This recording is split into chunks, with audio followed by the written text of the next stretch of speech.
Yeah. Eric, thank you. Thank you for taking the time out of your busy schedule. I actually just referred someone to you yesterday, and he got very mad at me.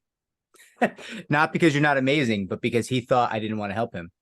Okay. Which is absurd because although we work in the same space, we don't do the same things, right? We Yes. we do occasionally, we both litigate occasionally, but Mhm. primarily you teach employers best practices, you help them do compliance work. Am I right on that?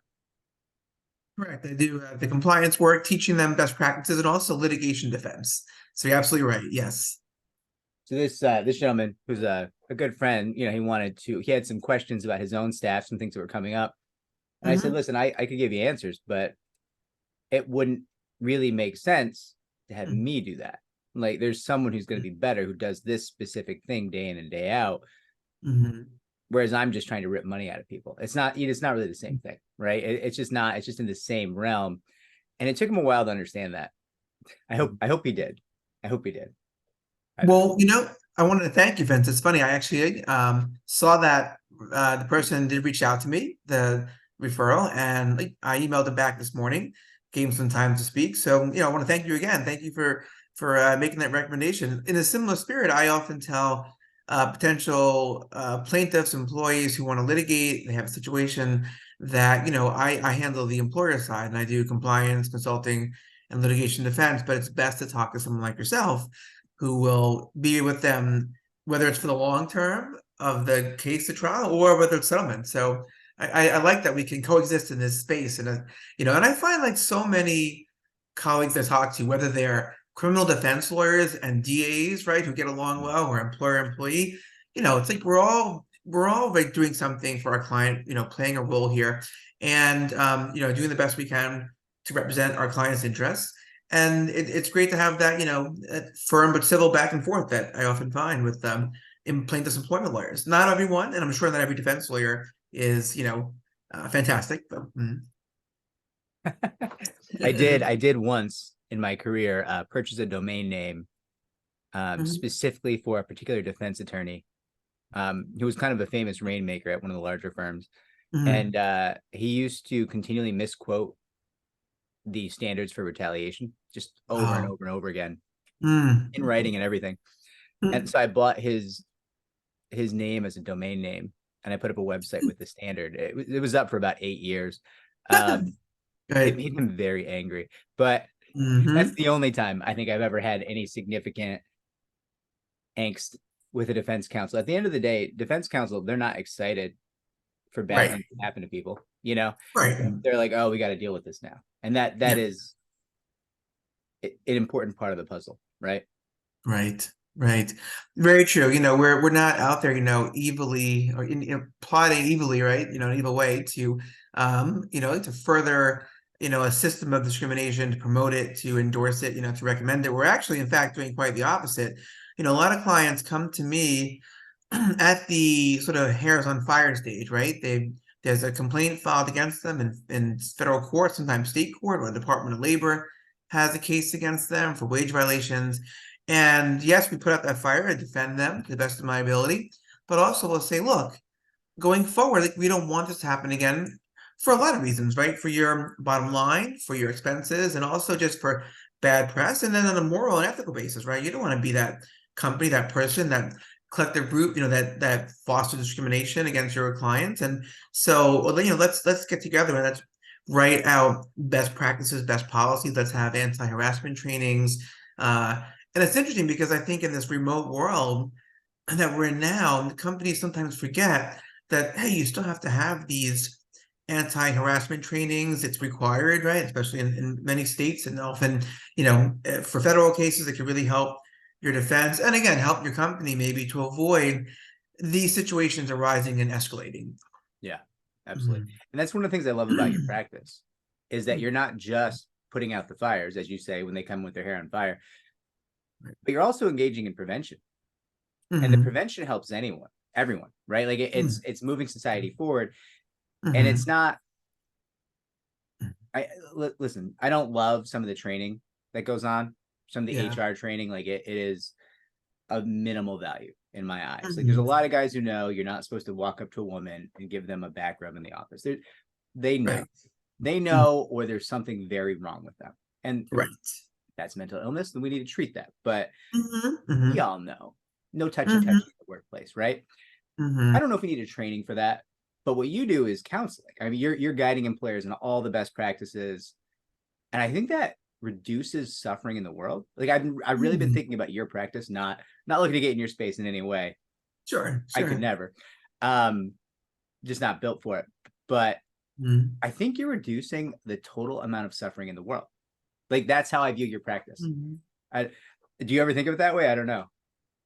Thank you, Vince. It's funny. I do try to think of the good that I'm doing because, like, I don't forget I spent a number of years in the plaintiff space, and I think there's value in what you do also. I sincerely think that you keep the employers honest and on their toes and accountable. There has to be that, and sometimes that even helps them to resolve issues earlier on because they don't want the expense of a trial. But I think that, like, in terms of doing good in the world, I do think if I can help companies to see what they're doing wrong, whether it's because they're motivated by a moral, compass, sort of a large, like, perhaps awakening, which I'll be honest, doesn't always happen, right? Some clients to the very last breath of a settlement or trial said I did nothing wrong. And, those that don't, I guess learn from history are bound to repeat it, right? As the saying goes. But, I do think there's a difference being made because I have had clients like come to me and say, like, where did we go wrong here? Where we dropped the ball? And then going forward, now I write it out for them, complaint procedures in place. They come to me first and they say, hey, we want to let this employee go for these reasons. And I say, have you told the employee these reasons? Have you talked about it?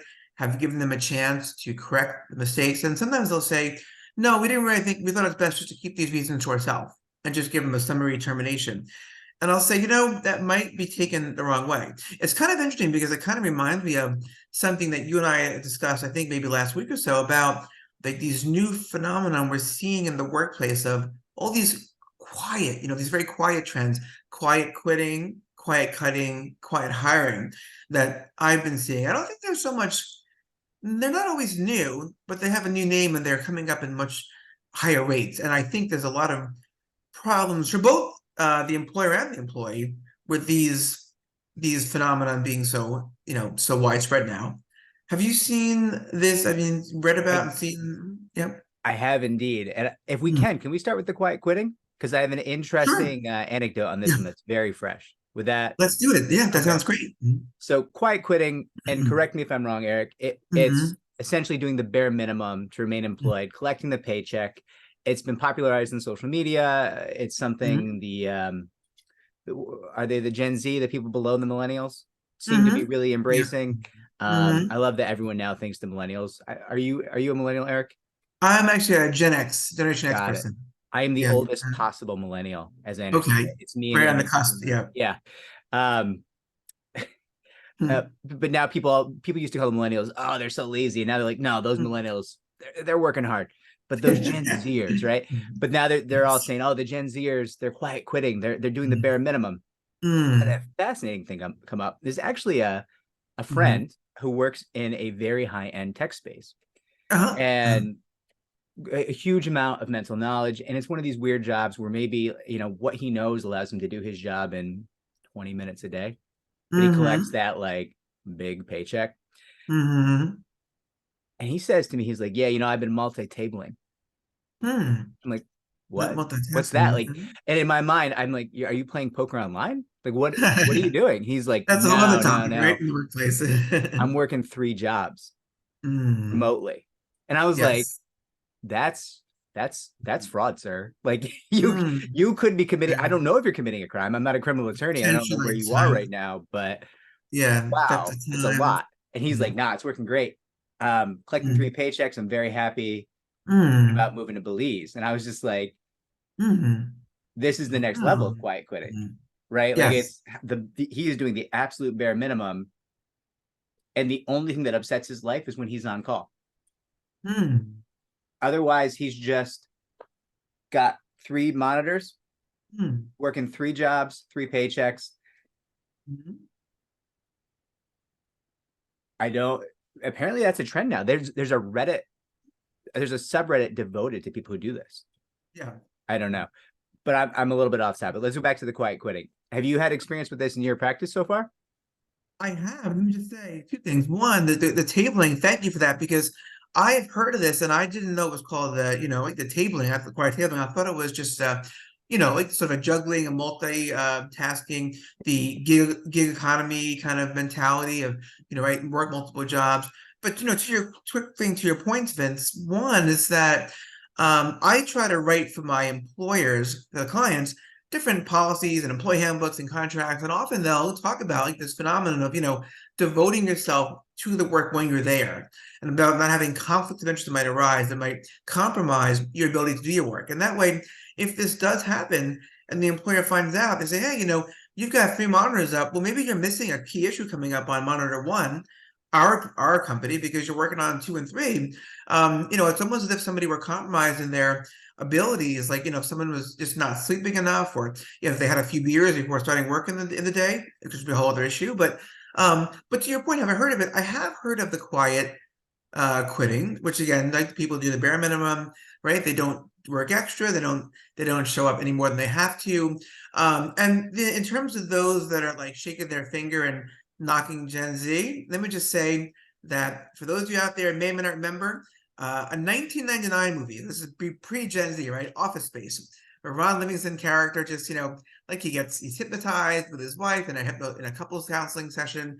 The psychologist has a heart attack, and so he's still in this hypnotic state, hypno state where he cares about nothing, right? And he just let everything go. And he goes to work and does the bare minimum. And it's a funny movie. I recommend it highly. But so I think about that was 1999, and that was not a new phenomenon. So for those out there bagging on millennials, Gen Z, it's like every generation, the ones before it say this one's lazy or whatever. But I have seen quiet quitting, and I think it's damaging to both the employer and the employee. I'll tell you why, right? In my opinion. So who suffers, right? Well, the employee may think, oh, I'm showing them, I'm getting back at them because I'm frustrated. I think they're not paying me enough, or they're not, promoting me enough, or they're not treating me well. But then it's like you're still there in a job you don't like, you the employee, right? And I don't find that people are wired and built to do as little as possible and take pride in that, and that somehow, like, I mean, some might be wired to do that personality-wise. I don't think it builds esteem and feeling good to be of as little service as possible, right? So then, then what happens, right? The morale sinks more and more. The employee gets more disgruntled. It's like a vicious cycle. It justifies the quiet quitting, ratchet up a notch, and then they just get. And meanwhile, so that's how they suffer. How does the employer suffer? Well, right, decreased productivity, decreased feedback, and sometimes the employer might fire the employee who now is not, advancing, maybe lose their job. And it can be a risk to the employer because when you fire employees who are disgruntled and angry, right, maybe there's some implicit bias there and maybe it's actionable, but maybe it's not. Maybe the person says, I got fired and I am, the shortest guy in the workplace. I'm, 5'3", and New York City bans height weight discrimination. I saw it, I read it in the news, and this is what's happening. And the employer's like, I don't even notice that, how tall Tom is. I'm, and I'm 5'8", so how am I discriminating against this? So so it can lead to discrimination cases. It can lead to all kinds of problems. So that's my issue with the quiet quitting phenomenon. Yes, if you want to talk about that New York City law for height and weight, I have some thoughts on that, but we can put that for later, only if you feel like it. Okay. Because I've actually seen. We'll talk about it later. I agree Sure. with you completely. We can. Yeah. We've got I agree time. with you completely about the issue of being fulfilled in the workplace. Mhm. I'll lose my mind when people say, I work to live, I don't live to work. I'm like, God Mhm. forbid that your Hmm. life's work be something that you take pride in and it matters to you. Mhm. But by the same token, Eric, I mean, listen, wages have not kept up with inflation. True. It's Very good awfully point. hard to go in and Yeah. give your all every day when Mhm. you're earning less today than you were 3 years ago. The Fair spending point. power Yeah. of your paycheck is less, even though you've had raises. If they were 3 or 4% raises, you're behind. You make Mhm. less today. Yeah. And it's hard for people to go in Mhm. and give their all. And I think if they just knew that at least listen, folks with a pension that's not index inflation, that pension is Mhm. devalued daily in this country, Mhm. right? Right. Yes. And listen, if you have lockstep wages that are not going to be going up very quickly, Mm-hmm. you're never going to beat inflation, even in your Yeah. daily earnings. And if employers don't address that, I Yeah. don't think you can get the full breadth and scope of a human mind put on the Mm-hmm. issue of your job that you're trying to hire someone for. I just don't think it's possible. I could be wrong, but I Mm-hmm. don't know how I would work if I Yeah. went in and I just knew that a dollar was 92 cents now. I Mm-hmm. mean that, Mm-hmm. but I still earn the same number of dollars. That's a Yeah. very simplistic view of inflation, but it bothers people, I think. I hear Sure. that a lot. Yeah, it's a fair point, and that's why I think it's like important not to judge, the people that are quiet quitting. It's not that they're like bad, immoral people. Some might just be very demoralized and frustrated and burnt out, and it's hard to give your all to anything when you're burnt out. If you had a friendship where you always showed up for the friend, and then you're like, "Hey, I need help," like, "Can you help me move this mini fridge down the block?" And they're like, "No, sorry, I'm watching the game." And every time it was uneven, right? You would eventually be like, I'm really not, this is not working for me. Like, and so I think that that's a fair point that, I don't think that the issue is like, hey, you, Mr. Employee or Miss Employee, or, they, the employee, have this obligation now to show up anyway, even though they're being, not paid well or not treated well. I think really that the employer also has responsibility there, ethically, morally, even from a good business point of view. Like, listen, like what do your employees want? What are they not getting that's making them so frustrated that they do this quiet quitting? Are they wanting more wages? Maybe they're getting paid very well, but they're not being treated well in terms of days off. Are they being worked to the bone and not getting, time to replenish? And I think, one thing here we see, Vince, is that whether it's quiet quitting or quiet hiring, which is right when companies, internally, they don't actually officially hire, they take people and they move them around to new positions, they give them more work, they double the workload. And then it kind of goes hand in hand with quiet cutting, which is, I'm not going to fire you because that could lead to severance and unemployment insurance. I'm going to just eliminate your position and put you somewhere else and keep reducing your job duties. All these things are done in a vacuum of like zero communication, right? They're very passive. They're passive aggressive ways of acting. The employee's angry, so instead of going to the employer and saying, listen, maybe they have and they've been rebuffed, but listen, boss, I've been here 7 years and I want more money. It's that simple.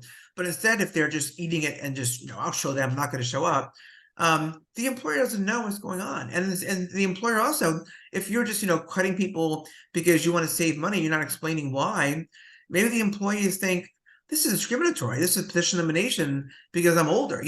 So I think there needs to be a communication, and the communication gap. All these are very passive aggressive practices where each side doesn't know what the other one's thinking, so they fill in the gaps and make up a story. You know. Absolutely. So that quiet hiring you mentioned, Yeah. I view that as a real issue for my industry, for the Yes. plaintiff side employment, because so I mean, I think the way you're defining it there is that, you have a worker and you just keep assigning them more tasks. Am I correct in that? That's correct for the internal. I forgot to mention there's also an external quiet hiring, which is to hire independent contractors to pick up the slack every now and then instead of hiring full-time employees. So you hire 3 independents that come in when needed instead of a full-time person to fill the role. Well, that's its own issue, right? When you're dealing with independent Yes. contractors, it really very much depends on where you are. Here in New York City, they tend to have Mhm. a number of protections. But Right. if you're in, let's say, hypothetically, Utah, right? Because Yes. our firm practices in all 50 states, Hmm. there's a lot Hmm. less we can do for an independent contractor in middle America than perhaps in New York City, right? There's just different laws, True. different statutes, different protections. So I hate Yes. that for my industry. But Mm. also the idea that you just take a worker that you have and you Right. keep assigning them more, that if that's something you're doing across the board, it can be hard to demonstrate if there's some kind of discriminatory animus there or something going on. And eventually that worker will be driven Hmm. to resign. And that Hmm. resignation, Hmm. also a challenging factor in the case. There's a lot you can do, make the constructive Sure. termination argument. There's a lot to be done there, Yes. but it's not ideal. And it's this Mm. new obstacle. And I'm watching it be used both as a tactic for productivity Hmm. Hmm. and a tactic in preparation for litigation. Mm. And at least Right. that's how I see it. And, Yeah, and I when I agree. say this, I'm not talking about what the UAW is talking. United Auto Workers are talking about. Listen, you're Right. making new factories with more automation, so we only need a 1/3 the workers, and we don't like it, right? Mm. Listen, that Mm. automation's coming. I don't Yeah. care. what you want to say about it, it's coming. There's no holding it back, right? If Sure. you're working in fast food and they've got a new machine that lets them cut from 3 workers to 2 on the overnight, it's Yes. happening. And the fact of Hmm. the matter is, maybe you're doing a little bit more, maybe you're not. Maybe the automation actually has you doing less. I don't know. But Right. that's not Right. what Yeah. we're discussing. We're Mhm. discussing, we'll make the office space reference, Debbie doing the TPS reports. And they're like, hey, by the way, you've got to do the TPS reports for 4 different departments now. No extra Right. thing, right? Right. We're specifically discussing that without this automation component. And this hypothetical Debbie, she's going to be driven out of that job eventually. Like, Right. that's so disheartening. That is soul crushing, right? Right. And that can make litigation difficult. So I'm very concerned by that trend. Right, because as we know, right, it's to point to an adverse employment action, it could be harder to prove. The company says, well, we didn't fire her, Debbie. We didn't cut her salary. She's welcome to stay, but she chose to leave. And it's like chose, I put it in air quotes, right? Quotation marks, because we all know, or I think some of us know, that constructive termination, constructive discharge, you make the situation, like the conditions, like so, intolerable, like demoralizing, untenable, right? That the person really feels no choice but to resign, as would an objective person in that situation. And it gets right, it's a sliding scale of, some people say, well, they made me stay an extra 10 minutes once a week. That's intolerable. And then the law might say, well, that's just objective opinion, so and so, but I don't know if that's an objective standard. But people that have to stay and endure discrimination, or a boss that keeps hitting on them, or threats of violence in the workplace, or such a low wage that they can't function, a whole different story. I think to kind of bring it back to this whole quiet phenomenon again, I think it would help if like both sides talked about what are the reasons why this is happening. So take the employee, right? Your point, Vince. To be fair, they're not bad, they're not lazy, they worked hard and they weren't rewarded. They're making, as you said, 92, maybe even 89 cents on the dollar based on discrimination, based on inflation and what inflation could be, right? They might think it's discrimination, that's another point right there. But they're making less. Is it because the company is in dire straits and trying to keep the lights on? And if so, can the company convey that point to the workers, have a meeting, explain what's happening, even maybe give them a heads up, we're almost broke here, we need to keep things going until this next round of fundraising, but here's what we're going to offer you as a compromise. Here's what we can do. Maybe we can't give a raise right now, but maybe you should know that if we get this round of funding, we might be able to. Maybe we can give you equity in the company alongside your salary. Maybe we can give you, like more days off if that's what you want. If you want, to come in 4 days a week instead of 5 because you're not making enough anyway, and you get the work done, more power to you. But if we don't talk to each other, and that's my issue, one of my big problems with the quiet cutting, the quiet hiring, and I've had employers, my clients, right, management come to me with a question because they hired me a retainer to answer their questions, and it's can we do this? And I often respond that what you can do under the law versus what you might want to do can be very different things.